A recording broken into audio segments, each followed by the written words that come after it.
औषधिभन्दा पनि शक्तिशाली टेक्निक नियमित रूपमा 10,000 पाइला हिँड्नु हो। यो भनेको करिब 45 मिनेटदेखि 1 घन्टासम्मको यात्रा नियमित गर्नु। तर यो हिँड्दाखेरि तपाईँले जान्नै पर्ने यी 10 बुँदाहरू आज म यहाँलाई बताउन जानेछु। नमस्कार, म डाक्टर प्रकाश। के तपाईँ कुनै रोगको औषधि खाँदै हुनुहुन्छ? धेरै रोगको औषधिहरू छुटाउनलाई यो टेक्निक महत्त्वपूर्ण छ। जटिलभन्दा जटिल रोगका औषधिहरू पनि यो टेक्निकले छुटाउन सकिन्छ र धेरै रोग जुन दीर्घरोगीहरू छ उहाँहरूको लागि औषधिको मात्रा घट्छ।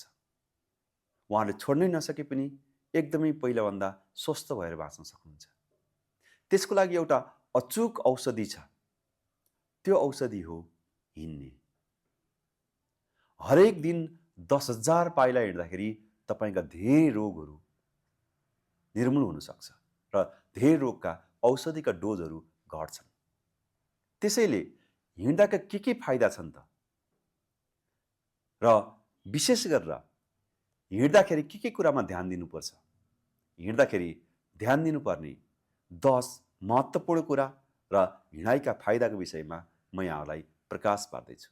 नियमित 10,000 पाइला हिँड्नाले हाम्रो मुटु स्वस्थ हुन्छ, तनाव, चिन्ता, डिप्रेसन समाप्त हुन्छ, फोक्सोको जुन क्षमता छ बढ्छ, त्यससे मांसपेशी हड्डीहरू बलियो हुन्छ, शरीरको ऊर्जा र स्टामिना बढ्छ र राम्रो र गहिरो निद्रा लाग्छ, रोग प्रतिरोधात्मक क्षमता बढ्छ, वर्तमान क्षणमा रहने क्षमता बढ्छ, स्मरण शक्ति बढ्छ, दिनभरि सकारात्मक ऊर्जा आउँछ, जीवनमा एकदमै उल्लास, सकारात्मकता, ह्याप्पी हर्मोन्सहरू बढ्छन्, रक्तचाप, कोलेस्ट्रोल जस्ता समस्याहरू नियन्त्रण हुन्छ, मन शान्त र प्रसन्न हुन्छ, तौल नियन्त्रण हुन्छ, जोड्ने लचिलो हुन्छ, पाचन शक्ति एकदम मजबुत हुन्छ, मधुमेह जस्ता समस्याहरू नियन्त्रणमा आउँछ, बुढौलीको प्रतिक्रियालाई ढिलो बनाउँछ, मानसिक ताजगी बढ्छ, शरीर र मन बीचको गहिरो सम्बन्ध हुन्छ।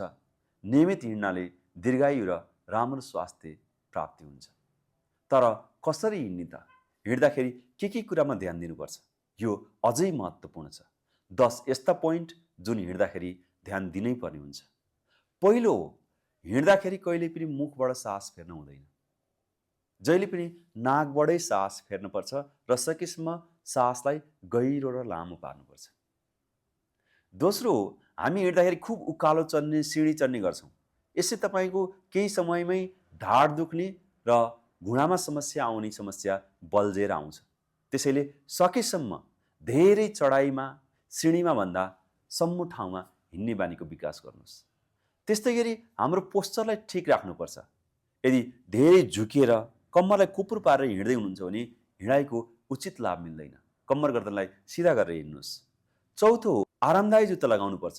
यदि जुत्ता एकदम गरुङ्गो छ, खुट्टा दुखाउने छ भने हिँडाइको फाइदा उठाउन सकिँदैन। नम्बर 5, पर्याप्त पानी पिउनुहोस्। हिँड्दाखेरि डिहाइड्रेसन हुन्छ, पसिना आउँछ, पानीको अभाव हुन्छ। त्यसैले धेरै मान्छेहरू हिँड्दै ढल्छन्। त्यसैले हिँड्नुभन्दा अगाडि 1 गिलास पानी पिएर मात्रै हिँड्नुहोस्। नम्बर 6, खाने बित्तिकै तत्काल नहिँड्नुहोस्। एकछिन 15-20 मिनट आराम गरिसकेपछि मात्रै हिँड्नुहोस्। नम्बर 7, शरीरको सङ्केतलाई बुझ्नुहोस्। चक्कर आएको छ, दुखाइ आएको छ, कमजोरी भएको छ भने धेरै नहिँड्नुहोस्। नम्बर 8, मोबाइलमा ध्यान नदिनुहोस्। पुरा सचेत भएर ध्यानपूर्वक हिँड्नुहोस्। हिँडाइ नै तपाईँको ध्यान भन्छ, जसलाई वाकिङ मेडिटेसन भनिन्छ। हिँड्दाखेरि सुरक्षित स्थानमा हिँड्नुहोस् र पर्याप्त अक्सिजन पाउने ठाउँमा स्वच्छ स्थानमा हिँड्नुहोस्। हिँड्ने भन्दैमा सहरको धुलो धुवामा हिँडेर फाइदा मिल्छ। नम्बर 10, मौसमलाई ध्यान दिनुहोस्। धेरै घाम चर्किएको छ, टोप लगाउनुहोस्, छाता लिनुहोस्। पानी पर्ने मौसम छ, छाता लिनुहोस्।